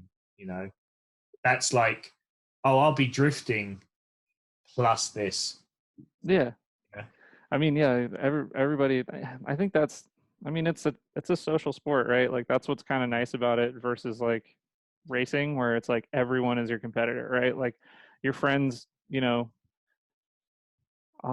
friends like before and after the race or whatever, but on the track, everyone's like your enemy kind of thing. But like I think in racing, like you still kind of have these like, you know, rivalries, right? Like, and then I would say that that might be the case a little bit between some of the teams. Like some of the teams, it's like there's like little rivalries or whatever. But within the team, that doesn't really happen. I yeah. hope it doesn't happen with us. I mean, maybe there's some drama and some shit talking every once in a while, but That happens in any group of friends, I suppose. Doesn't it? true. Yeah. But yeah, I guess what I'm saying is, I hope I get to share the track with you sometime, Palmer. Yeah, well, fucking, maybe one day you'll finish your car and we can put Yeah. telemetry boxes in our cars and Yeah. do the datas. And we'll be the nerds. I'm into it, man. I'm actually really excited. Like once we end this call, I'm gonna start looking into telemetry boxes and how to do some data logging, because I didn't think about that. I thought about how cool it would be to have like vehicle speed and wheel speed and like GPS and just kind of see like, but like without vehicle angle, like all that data doesn't really mean anything, right? Like because like if you're Well, I mean, you can use it all for something. I'm sure. Like you can infer things. It's just, yeah, the more data you have, the more things you can figure out. The more sense you can make of things. yeah, we'll have to talk about this. I'm very We can talk curious. about this. I'd be very happy to talk about that. It's something. Yeah. I mean, even just like, yeah, something I want to do with my car. I want there to be the above average amount of data coming out of my car. For Yeah, I your can be like, hey, like, what do you think about these regulated tires? car. Would be like, oh, they're actually like 5 mil. They give me like 5 miles an hour faster at the same wheel speed and Yeah, angle. right. People are like, how'd you figure that out? Be like, oh, there's a box in my car that just does stuff, and then I like put all the data together, and Yeah, there's no reason. I mean, I get this magic number that tells me like good, bad. yeah, I think there's probably actually a lot of guys that could be pulling data from their car even now just because of the ECUs they have and stuff, and Yeah. aren't. And it would be an extremely useful thing, because when you're especially when you're on the track and you're drifting and you don't always have time to look at what's going on in your dash or whatever, but you Yeah. can you can look at it afterwards and go, oh yeah, the coolant temperature was getting a bit high at that point, I'm just or I'm just pissed because my friend Nacho told me to get the GPS version of my dash, and I was like, what do I need GPS for? It's stupid. And he's like, oh, it does mile per hour, and like it'll show you like your position on the track and the yeah. data at that point. And I was like, oh, Maybe you could, but maybe it's just like sometimes with those things is making them. They might have the an firmware add-on. it's just to add a GPS sensor on, perhaps. Hmm, maybe. But yeah, we can definitely talk about that more. That would be cool. Yeah. So when do you think? I don't know. Your ideal is like build your car up kind of the way that you wanted to, and then what, like ship it to us and come drive with us sometimes, or like I mean, that would be very, very cool, and it would be should I something get I'd like should to I get do. Trump should I get Trump on the line and tell him to Yeah, if you get can you over here? hook it up, I maybe mean, I if should. here's okay, I have a plan. Okay, you got to befriend Kim Kardashian. Okay. Should be pretty easy. She has a lot of friends already, I think, on the internet. Yeah, right. Just follow Yeah, her on Instagram like the rest of the million yeah. people. Just send her a DM, be like, "Yo, I'm trying to get back in the country. I know you're boys with T Man. Yeah, I really respect what you're doing. So can I get the hookup? Uh, I'm trying to go to America so that I can drift a Skyline with my friends." Yeah. And then she'd be like, "Oh, okay, I got it. Ah, No Sky. doubt." She's like, "GTST or?" Oh no, no, it Uh, should be like it's not an R33, is it? whoa! I like R33s. Okay, you don't have to twist You the can knife. R33s are you can make a cool looking R33, but my question has always been why would you buy an R33 when R32 and R34s exist? I don't know. Just how much the R34 costs lately. Buy an R32 then. Aren't those more expensive than R33s? Man, I don't know. If we were talking about GTSTs, isn't it all much of a muchness? I don't know. I'd like to get one at some point. What? Maybe when I buy a I house actually that I had can the actually like I park actually cars at I've actually had this vision of or like rent a house. if I could get a container that I could put two cars in, if I could put the R32 in, and then next year in 2021, my E36 Touring is going to be 25 years old. Oh, there you go. Bring it So over. it'd be like have cruising around in an E36 Touring, on the street and having my R32 as drift car over there. I think that'd be kind of funny. Yeah. Is it diesel? I just no, mine is petrol. Okay, we'll just put a trailer hitch on it and then tow your R32 to the track. Or you could just do the trick that your dad did. Yeah, yeah, full circle. But yeah, It's called a callback, Billy. I'm working on them. Segway. No, is it a no? That's something else, is it? But the yeah, I just have this vision like it would be so cool. I want to like. I know it would be illegal. You can't really drive an R32 on the street, but just for the sake of photographs, like have a picture of my R32 like cruising down the street somewhere in California, but with like the Irish license plates still on it. Oh yeah, that'd be cool. I just think that would be like that would definitely be a moment for me where I'd look at it and be Dude, like, you know what you could do? You could do that and you could just cruise Hollywood Boulevard I know that would be so awesome, man. I would and then park it, and then you could have people take pictures with it and you could get $2 per photo because they'd think it's from Fast and the Furious. done. That might pay for it, but Right? I'd love to do that. Like just have like that kind of stuff like below. So I love seeing stuff like that, like where people it's just like something is somewhere it shouldn't be, you know. And that would be such like I know that would be a moment for me where I just have to stop and be like, wow, that would be like one of those moments for me where I'd be like, damn. That'd be cool. I mean, you should do it. Yeah, let's see. I mean, I've looked up shipping before. I don't think it'd actually be too much, but probably need to get the car built first, eh? Yeah. That's fine. Just put the shell and the pile of parts in the container. Yeah, get started, dude. What are you doing? It's funny, like, because like, I lived in Yeah, America. how did you get into R32s? Like, what was it? What was like? You're like, that's the fucking car I want. I actually know exactly the moment. And see, like as I said, I was into Fords before, like, and then I kind of like I think I actually put a video on my Instagram recently of like me drifting my 1968 Ford Mark One Escort. I watched that. Yes, which is, that got to a point where I was like, this car's probably a little too rare and a little too valuable to be drifting. So, I've been getting more and more into like seeing the goodness in Japanese cars. But for me, I've always been the kind of guy that hasn't wanted to do quite what everyone else is doing. Hmm. I always like to do something at least a little different. Oh, And you don't say. and I remember like at the time the Nissan Tab was like the S chassis, S13s, S14s, Hmm. maybe some people had some S15s. And I was like, yeah, I wouldn't mind a Nissan, but I don't want the Nissan everyone drifts, you know? So I can remember thinking that. And then I went to a drift event in Ireland.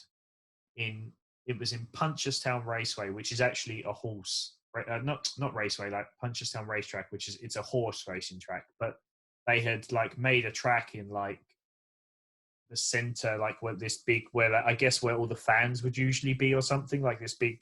They had this big tarmac area anyway, and they built this pretty cool track. And there was a driver came over from the UK, who I don't know, did he work at Driftworks for the time, but he was like a Driftworks driver at some point anyway, and he might have been this time called, I'm not sure if you might have heard his name, he was called Bon Bon, was kind of his nickname. Anyway, he's a bit of an OG of Is UK he drift. is he is he ice cream covered in chocolate? I don't know, you'd have to taste him yourself. But he's like one of the OG UK drifters, and I can just remember him like coming out, and he was like a real badass driver back then. I can remember him just coming out in this R32 and just like smoking the place out, and I just remember thinking, that's really cool. I like that car, and I can remember at the time this was again like pretty early days. It was probably like mid 2000s, and I can remember thinking, for no other reason than the amount of smoke he was producing, I was like, oh, I think that's an R32 GTR that's been converted to rear-wheel drive. It had an RB26 in it. And I can remember them finding out afterwards it wasn't. It was like an R32 GTST. And apparently, actually, pretty haggard one that he bought pretty cheap. And he'd like it was like, I think he'd like welded an SR fitment turbo onto like the RB exhaust manifold because they're not the same fitment, but he'd made it work, and like had like tuned it with like a super airflow controller. It was like super ghetto, but anyway, it had all worked, and he just like smoked the place out and done really well. And I can remember just that was it. I was like, that's what I want. I want a Nissan, but I don't want a Nissan everyone, most people drift. I want an R32, Cool. and that's kind of where I can remember that's where it I came want from. an R chassis with an S chassis turbo welded to it. Oh yeah, no, literally, like I can remember at the time, like I did get an R32 then. What It was RB was it?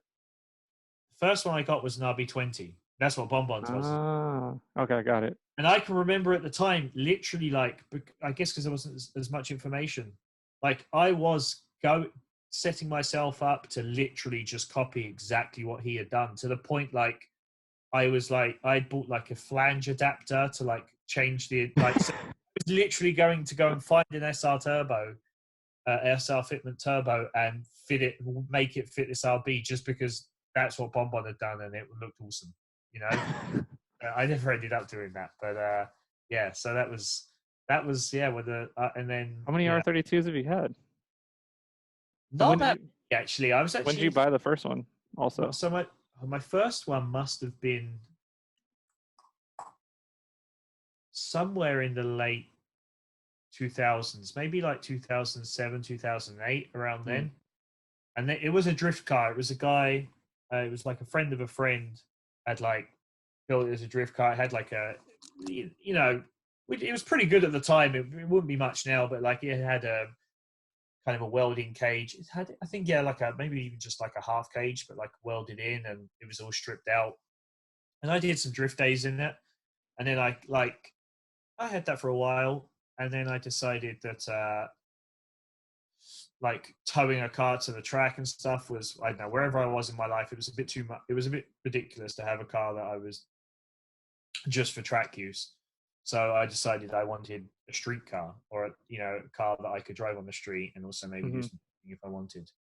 So I found what is now still my current R32. I found a guy in Ireland that was selling like a rolling shell R32 street car that had the engine and box and stuff taken out of it, like the diff, but still had like full interior.